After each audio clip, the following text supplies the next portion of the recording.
Então, pessoal, nós vamos entrar num conteúdo que se chama corrente elétrica, que é uma grandeza física muito importante e é essencial falar em corrente elétrica quando se fala no funcionamento de um circuito eletrônico. Qualquer dispositivo eletrônico, para ter a transmissão da informação elétrica, precisa obrigatoriamente passar uma corrente, tá? Então, nós estamos mudando de assunto. Até então, nós estávamos falando na parte estática da eletricidade, né? Nós analisamos problemas onde nós fizemos o tratamento para cargas estáticas. Nós estávamos na eletrostática, agora nós vamos para a parte dinâmica da eletricidade, que é o movimento dos elétrons, tá? O movimento de elétrons é uma corrente elétrica. Nem toda corrente... nem todo movimento de elétrons, melhor dizendo, constitui uma corrente elétrica, mas a corrente é um movimento de elétrons. Vou explicar. Vocês já devem ter ouvido falar que os elétrons nunca estão parados em torno de um átomo. Eles estão orbitando na eletrosfera atômica, né? Assim como os átomos vibram constantemente, os elétrons estão em constante órbita, né, em torno do átomo, eles estão em constante movimento. Então, é fato que sempre existe um movimento de elétrons, que esse movimento nunca cessa, né? Só que esse é um movimento aleatório, é um movimento desordenado. Se eu olhasse num determinado material, por exemplo, num metal, que é um condutor de eletricidade, esse movimento é um movimento totalmente desordenado, um movimento de elétrons aleatório. Mas, a partir do momento que eu estabeleço uma diferença de potencial entre as extremidades do meu fio condutor, tá? Eu estabeleço um campo elétrico que faz com que eu atue uma força sobre as cargas, os elétrons livres, por exemplo, de um metal, que é um material bom condutor de eletricidade. Quando eu estabelecer essa diferença de potencial e esse campo elétrico, esses elétrons livres vão se movimentar de forma ordenada. Eu vou ter um fluxo de carga elétrica, num dado sentido, né? Eu vou ter um fluxo na área de seção transversal de um fio. Se eu fizesse um corte no fio e olhasse o movimento dos elétrons, se eu aplicar uma diferença de potencial, eu tenho um movimento de forma a constituir um fluxo nessa área do fio. Se eu fizer um corte e olhar, tá? É como se eu pegasse uma mangueira e olhasse a água fluindo. Se eu tiver esse fluxo ordenado, esse movimento ordenado de elétrons, de cargas elétricas, na seção transversal de um fio, do material condutor, eu tenho o que eu chamo de corrente elétrica. Tá? Então, a corrente é um movimento de cargas elétricas. Na verdade, eu já vou falar que a convenção é de cargas positivas, mas na verdade é um movimento de elétrons, mas esse é um movimento ordenado. Então, nem todo movimento de elétron constitui uma corrente, apenas esse movimento ordenado que a gente consegue ao aplicar uma diferença de potencial nas extremidades do material condutor. Tá? Existe um movimento aleatório que é inerente de qualquer átomo, de qualquer material, tá? O movimento eletrônico desordenado sempre vai existir e este não consiste numa corrente elétrica. Então, por exemplo, aqui, ó, a gente vai usar o símbolo I minúsculo para corrente, tá? Por exemplo, aqui no meu circuitinho, ó, eu tenho uma bateria para aplicar uma diferença de potencial. Ao aplicar uma diferença de potencial, eu estabeleço um campo elétrico aqui nas extremidades do meu circuito. O campo faz uma força sobre as cargas do meu material condutor. E essa força faz com que as cargas se movimentem num certo sentido, né? Então, se eu cortasse aqui, ó, uma área de seção transversal do fio, se eu fizesse um cortezinho aqui, ó, que nem olhar na ponta de uma mangueira, eu vou ver que estava sempre passando corrente, ou que nem eu ver numa mangueira sempre saindo água num dado sentido. E essa corrente que atravessa essa área de seção transversal, essa carga que atravessa a área de seção transversal num fluxo bem definido é o que a gente chama de corrente. A corrente é um movimento controlado das cargas, tá? E por definição, na verdade, a corrente é um movimento de elétrons, mas houve uma convenção que o movimento é de cargas positivas, tá? O certo é ser de elétrons, mas na convenção a gente usa de cargas positivas porque a gente não precisa usar o sinal de menos aí para trabalhar. Então a corrente, ó, vai querer se afastar do polo positivo da bateria, né? Cargas positivas vão querer se repelir. E a corrente vai querer sair do positivo e entrar no negativo, ó. Então esse aqui é o sentido da minha corrente, o sentido convencional da corrente. Sai do polo positivo da bateria e entra no polo negativo, tá? Então nós vamos usar essa corrente, essa definição, essa convenção de cargas positivas. E a definição, vocês viram já em alguns vídeos, que a corrente é a taxa de passagem de carga na área de seção transversal. A taxa de passagem é quanta carga passa num determinado tempo. Matematicamente, isso é uma derivada, tá? Nós vamos usar direto a fórmula carga dividido pelo tempo, tá? Mas saibam que a definição de corrente era uma taxa. Essa taxa de variação aqui, ó, é uma derivada na definição original, tá? Mas nós vamos usar direto aqui, ó, carga sobre tempo. A unidade no Sistema Internacional de Corrente ficaria carga é coulomb e tempo segundos. Foi criado um nome novo para essa unidade, que a gente representa por um A, e esse A significa ampere, tá? Essa é a unidade de carga no Sistema Internacional, ampere, tá? Então, nós vamos trabalhar com corrente, que é uma grandeza, apesar de a gente usar uma seta aqui, ó, a corrente não é vetorial, tá? A corrente é uma grandeza escalar, até porque se ela fosse vetorial, cada vez que muda aqui o sentido, ó, eu ia ter que mudar o vetor e fica muito difícil definir a corrente pensando que os fios normalmente fazem um monte de curva, né? São curvos, enfim. Então, a gente vai usar um valor só para a corrente vai ser uma grandeza escalar para nós, tá? A gente só precisa saber o sentido que é convencionado, sai do positivo e entra no negativo, tá? Outra coisa que nós vamos usar nas nossas definições é que as correntes são estacionárias, ou seja, elas não ficam variando, não tem uma hora um valor de corrente e outra hora outro, tá? Poderia se considerar que a corrente varia, por exemplo, a hora que eu ligo o circuito. Até estabilizar a corrente, eu poderia ter uma variação. Eu tenho uma variação, né? Ela vai aumentar do zero até um valor.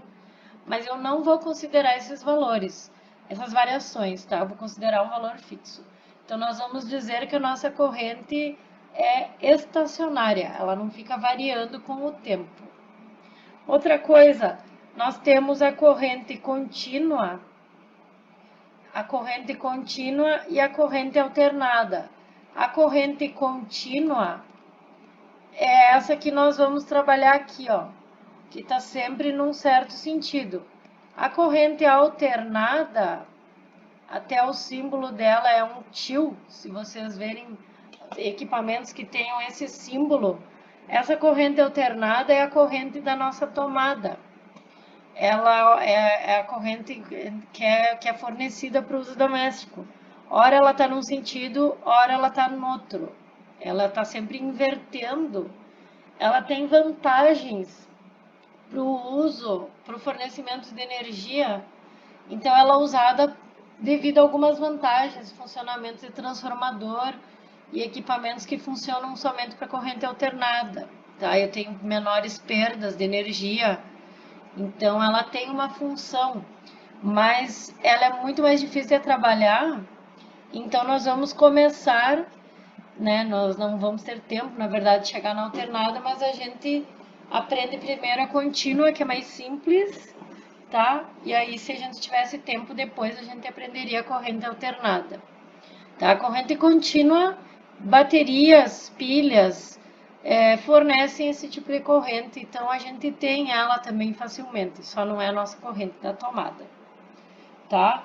Então, nós vamos considerar correntes de cargas positivas, correntes contínuas, correntes estacionárias e correntes sendo uma grandeza escalar, tá? Na verdade, nem estamos considerando, é fato que a corrente é uma grandeza escalar. Existe uma outra grandeza que se chama densidade de corrente, que mede a quantidade de corrente que passa numa determinada área, tá? Que ficou sobreposto, mas na minha figura, ó, imaginem, por exemplo, que eu tenho um condutor que sofre um estrangulamento. Então, aqui eu tenho uma quantidade de corrente que aqui vai ser mais denso, ó, as minhas linhas vão estar mais próximas, se eu considerar essa área menor. Então, existe uma grandeza que a gente chama de densidade de corrente, que assim como qualquer densidade, mede a quantidade de alguma coisa que passa por uma área, ou por um comprimento, ou por um volume. Nesse caso, a densidade de corrente é a que atravessa a área de seção do meu fio, tá? Para densidade de corrente, nós usamos a letra J. Então, a densidade é a corrente que passa pela área. Ó, se eu mudo a área aqui, ó, eu vou ter mais linhas, mais concentração de linhas, eu vou ter maior densidade de linhas, né, de corrente elétrica. Então, eu vou ter mais densidade de corrente. Então, a densidade de corrente, na verdade, a densidade de corrente é uma grandeza vetorial, mas é que para nós não vai afetar a maneira da gente trabalhar. No sistema internacional, isso aqui é medido em, a unidade de corrente é ampere e a unidade de área metro quadrado, tá? Então, pode ser que eu trabalhe com essa densidade de corrente aqui. Uma outra grandeza que vocês viram, e eu só estou dando uma retomada, é a que a gente chama de resistência elétrica. Todo material apresenta maior ou menor resistência à passagem de corrente elétrica. Não existe um condutor perfeito. Algum pouquinho de energia ele perde ao transportar eletricidade. E é isso que a gente chama da resistência elétrica, tá? E existem materiais que são colocados no circuito para ter essa função de apresentar essa resistência, tá? Eu posso querer colocar um resistor no circuito, e a gente chama de resistor, esse elemento do circuito que apresenta uma certa resistência. Isso aqui são resistores reais que são utilizados em circuito, tá? A gente pode utilizar o resistor para, por exemplo, limitar a corrente que passa num circuito, porque uma corrente muito alta poderia queimar o meu dispositivo. Então, ele pode ser um limitador de corrente, por exemplo, tá? Então, a resistência, eu vou usar a letra, esse é o símbolo no circuito, é um zigue-zague, e eu vou usar a letra R para representar a resistência. Então, se eu quisesse medir a resistência de um resistor, uma maneira que a gente faz no laboratório é aplicar uma diferença de potencial. Lembra que quando eu tenho diferença de potencial, que eu consigo passar corrente num circuito eletrônico. A constante de proporcionalidade é a minha resistência. Então, uma maneira de medir a resistência, eu posso aplicar uma diferença de potencial, medir a corrente, né? A resistência vai ser V dividido por I. Então, isso eu posso fazer experimentalmente. Outra maneira, eu posso conhecer, ó, se vocês olharem, todos os resistores são listrados. Essas listrinhas aqui correspondem a um código de cores. Existe uma tabela com o código de cores Então, eu posso fazer o uso do código de cores para determinar a resistência desses resistores. Isso é padrão usado em eletrônica, tá? Então, eles já vêm com as listras de acordo com essa tabela. E existe uma quantidade, ó, se vocês olharem 4 listras, tem uma quantidade de listras e existe uma maneira correta de fazer a leitura. Então, é uma maneira também de descobrir a resistência do resistor. E uma outra maneira, uma outra possibilidade seria pegar um multímetro e colocar na função oímetro e colocar aqui as ponteiras do meu multímetro nas extremidades do resistor e medir a resistência. Também funciona, tá? Mas o que mais se faz aqui, ó, em termos práticos, é a aplicação da diferença de potencial e medida de corrente. Se eu fosse calcular a resistência por aqui, no sistema internacional, a unidade ficaria volt, né, que é de diferença de potencial, por ampere. Volt por ampere ganhou um nome novo. Não sei se ficou bem o meu desenho aqui, ó. Ohm, a letra grega ômega, ohm, é a unidade no sistema internacional ohm. Ó, ele tem essa perninha aqui, ó, tá? É essa unidade de resistência elétrica. Então, não existe material que não tenha um mínimo de resistência elétrica, tá? E a resistência a gente pode controlar, inclusive, aumentando o comprimento do material ou aumentando a área de seção do material. Eu vou ter mais área ou mais comprimento para passar os elétrons, para passar a corrente. Isso vai me apresentar mais dificuldades, tá? Se eu tenho um fio fino, por exemplo, eu tenho menos área para os elétrons passar, é mais fácil eles colidirem uns com os outros e perderem a sua energia cinética. Inclusive, essa perda de energia é convertida em energia térmica. Então, o resistor faz isso. Quanto maior a resistência, quer dizer que tem mais perda de energia cinética dos elétrons tentando conduzir a corrente elétrica, e essa perda é convertida num efeito Joule, que a gente chama, que é o aquecimento. Tá? A gente perde energia cinética para energia térmica. Então, quando o material tem uma grande resistência, eu tenho bastante conversão em energia térmica. Então, o material aquece bastante. Por isso que a gente fala em resistência do chuveiro, resistência de aquecedor, resistência de torradeira, resistência de secador. Então, são materiais que realmente resistem à passagem de corrente elétrica e acabam aquecendo, tá? Então, existe uma grandeza muito parecida com a resistência que se chama resistividade, e eu gostaria que vocês entendessem a diferença. A resistividade é uma característica do material, da composição, da substância. Olhem essa tabela aqui, ó. Resistividade de materiais à temperatura ambiente. Então, olha só, a prata tem uma resistividade, o cobre tem uma resistividade, o ouro. Isso aqui já é estabelecido na literatura, é característico dessa substância. Como assim? Porque essas substâncias têm uma quantidade de elétrons livres que é característico do átomo que compõe esse material.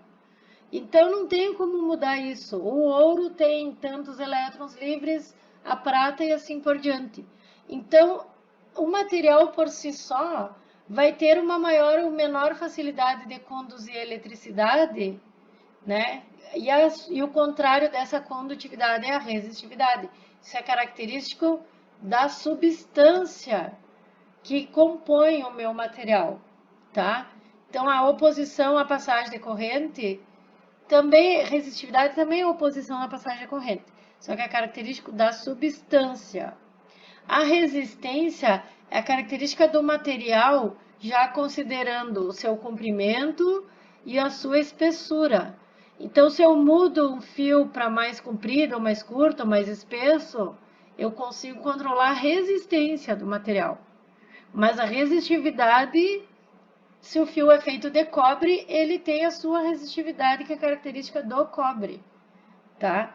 Então, a resistividade é da substância, a resistência é do material com a sua questão geométrica. Mas os dois andam juntos.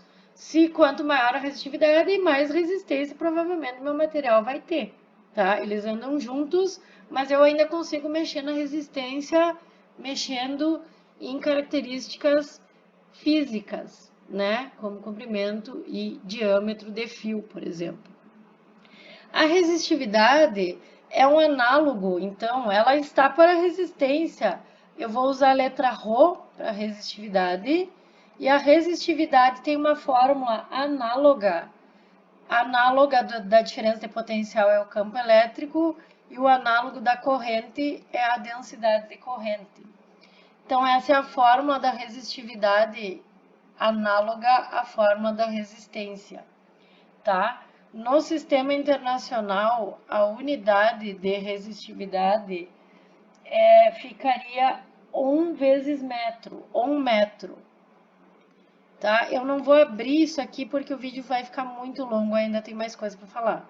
Mas se vocês tiverem dúvidas sobre a unidade, eu posso abrir ela num atendimento ou numa outra explicação, tá?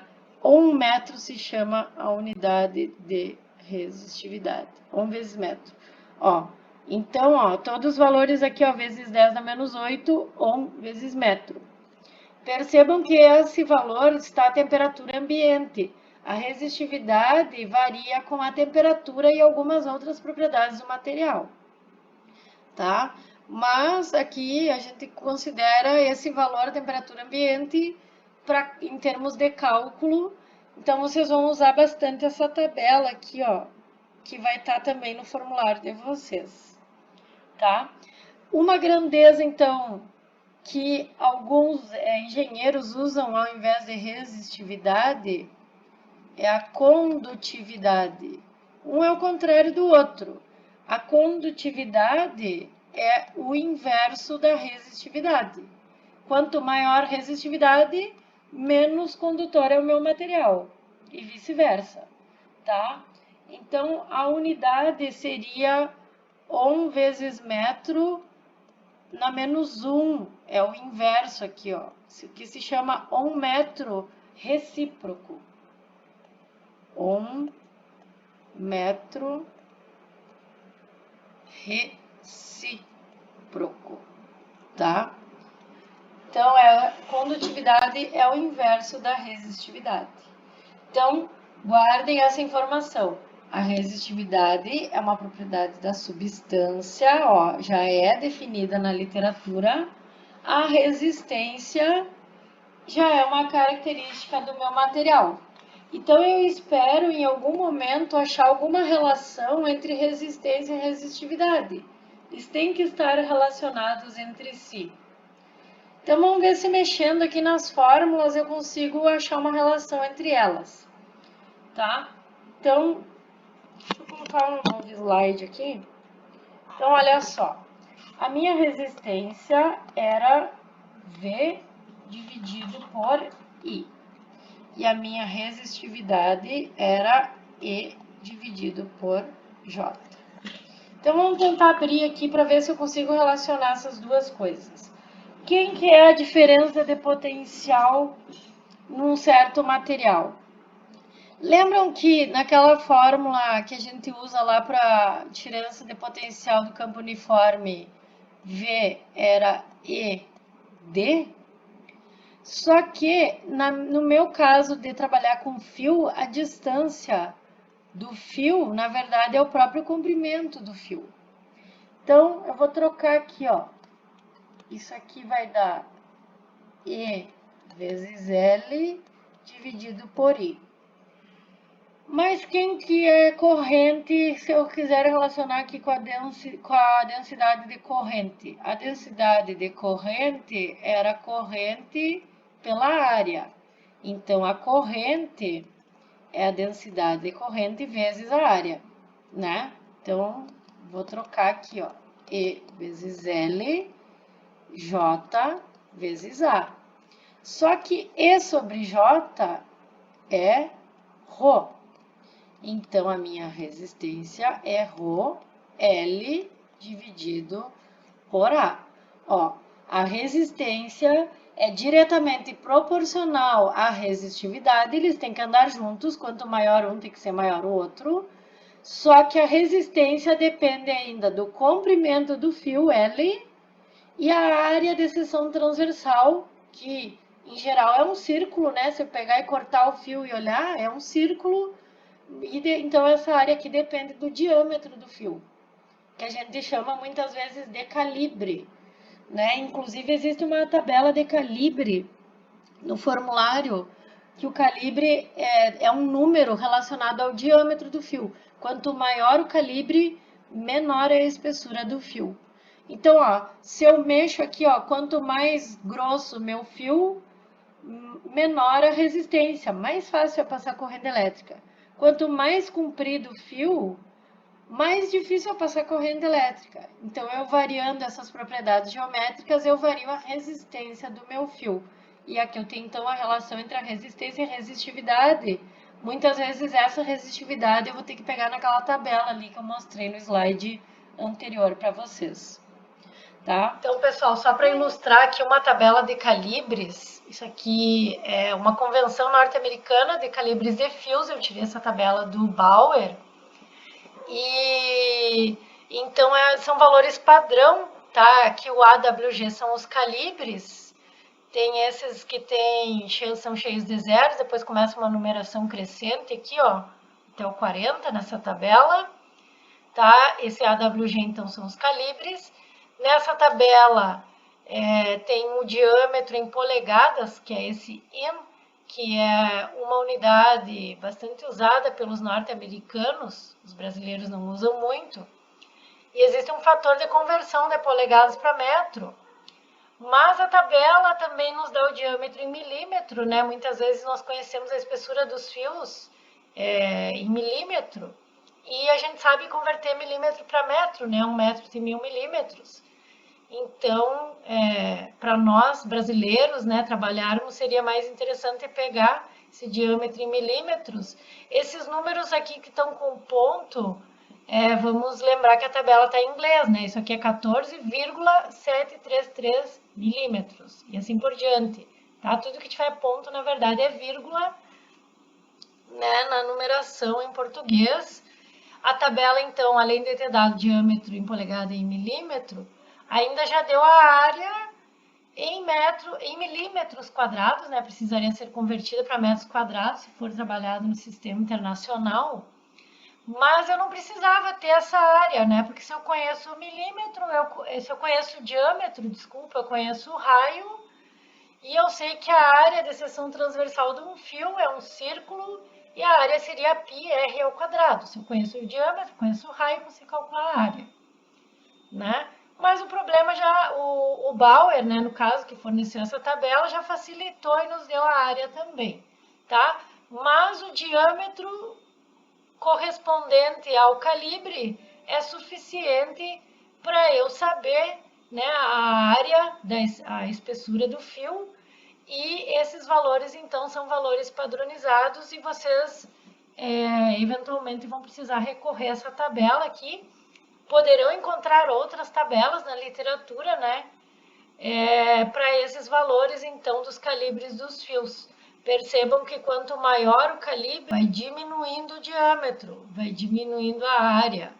Então, a área de seção transversal do fio é inversamente proporcional ao calibre. Tá? Uma outra questão, a resistência, a resistividade, eu mostrei ali que ela varia com a temperatura e com algumas outras grandezas do material, né? Assim como, por exemplo, as dimensões do material, vocês devem ter visto lá em Física 2, que o comprimento de um material, por exemplo, variava com a temperatura, o material sofre dilatação. Então, assim como o material sofre dilatação, a resistência e a resistividade vão variar com a temperatura também. Existe uma fórmula igualzinha a essa que vocês veem na Física 2 para resistividade, delta Rho, é ρ0 alfa delta T. A mesma fórmula, tá? Delta aqui, ó, é um valor final menos um valor inicial. Normalmente o valor inicial, aqui a gente pega o da tabela ali, que é 20 graus Celsius. É o nosso valor de referência. Aí a gente calcula numa outra temperatura, tá? Então esse aqui, ó, é o da tabela. Alfa é um coeficiente que estava na tabela, vamos ver aqui, ó. Olha aqui, ó, coeficiente de temperatura da resistividade. Então, aquele alfa ali é esse coeficiente que já é um valor da literatura também. E aqui a variação da temperatura, né? Todo delta é um valor final menos um valor inicial. Que no caso aqui, se eu usar esse valor da tabela lá, ó, T0 vai ter que ser 20 graus. E aí T é a temperatura que eu quero calcular, tá? Então, eu tenho essa fórmula aqui para resistividade em outras temperaturas, como calcular, né? Já que aquela da tabela é a 20 graus. E a resistência, posso aplicar, já que os dois são proporcionais, a mesma fórmula vale para resistência também, tá? Ela é verdadeira. Outra questão importante é o que a gente chama de lei de Ohm. Tudo, na verdade, vocês devem ter visto em vídeos, eu estou resumindo todo o conteúdo aqui numa explicação só. Se eu fizer um gráfico da diferença de potencial pela corrente, vocês viram que a V por I era a resistência do material, né? Se o meu material, se eu fizer esse comportamento gráfico, isso aqui der uma reta, ou seja, VI diretamente proporcionais, eu digo que o meu condutor é um condutor ôhmico, ou seja, ele responde à lei de Ohm, quando eu tenho essa proporção bem bonitinha.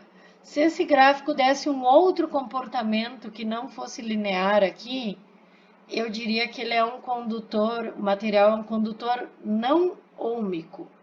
Então, o fato de ser ôhmico é a proporção aqui, ó, na verdade, entre a diferença de potencial e a corrente. Ou ainda eu poderia ver a relação entre densidade de corrente, né, olhando os análogos lá da resistividade, a densidade de corrente e o campo. Se eles forem diretamente proporcionais, o gráfico der uma reta, eu também posso dizer que o material é um condutor ôhmico, tá? Então, qualquer outro comportamento gráfico significaria que não é diretamente proporcional, e aí o meu material não seria um condutor ôhmico, ou um condutor não ôhmico. Existem autores de livros, principalmente de ensino médio, que dizem que a lei de Ohm é essa fórmula aqui, ó. Porque a proporção, a constante de proporcionalidade é a resistência, tá? Só para vocês saberem, essa fórmula é correta, né? Eu mostrei ali para vocês. E a constante de proporcionalidade é a resistência. Mas a lei de Ohm, de fato, não diz uma fórmula matemática. Ela diz que a diferença de potencial e a corrente são diretamente proporcionais. Então, a lei de Ohm não é exatamente a fórmula, é a proporção, tá? Mas alguns autores vão dizer que essa aqui é a lei de Ohm, alguns ainda dizem que essa é a primeira lei de Ohm, tá? Então, fiquem atentos. Isso aqui é verdade, mas a verdade é que a lei de Ohm é a proporção entre a corrente e a diferença de potencial. Então, uma última definição aqui para encerrar essa parte introdutória é a grandeza que vocês vão medir muito quando se fala em circuito elétrico, que é o que a gente chama de potência.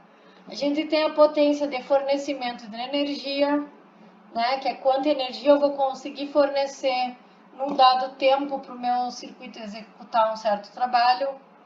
Eu tenho a potência de consumo, no caso do meu resistor, a potência de aquecimento do meu resistor. Então, eu tenho vários tipos de potência que eu posso calcular. Então, a potência vem da definição de energia, né? Porque a potência é a energia fornecida ou a energia gasta num certo tempo, né? Então, a energia é potência vezes o tempo, né? Mas a energia, quem seria a forma da energia? Essa energia aqui elétrica é uma energia potencial elétrica. Vocês já viram isso lá no conteúdo de potência, de potencial e energia potencial. Então, a gente tinha uma relação lá, que a diferença de potencial era a diferença de potencial era energia pela carga. Então, U é V vezes Q. Lá, U é V vezes Q. Certo? Quem que é a carga agora no circuito que passa corrente? Se a corrente era a carga pelo tempo, a carga é a corrente vezes o tempo. Então, se eu abrir isso aqui melhor, ó, é V vezes I vezes T. Vamos fazer uma comparação aqui nas fórmulas, ó. U e U, né, tem que ser a mesma coisa. A potência vezes o tempo é a diferença potencial vezes a corrente vezes o tempo. Tempo e tempo, então me sobra aqui, ó, uma fórmula para a potência de um circuito elétrico, que é a diferença de potencial vezes a corrente. Isso aqui ficaria no sistema internacional volt vezes ampere, mas isso tem um nome próprio, toda potência é medida em watts, né? Watts, para quem não lembra, tá? Então, isso aqui pode ser a potência da minha fonte, do meu circuito elétrico, por exemplo.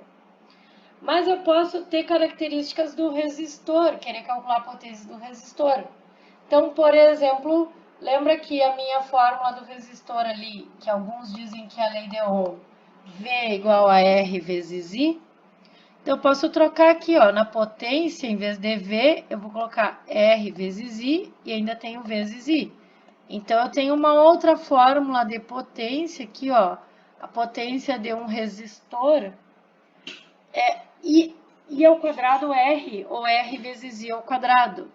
Isso aqui, a potência de um resistor também pode ser chamada de taxa de aquecimento ou taxa de efeito Joule.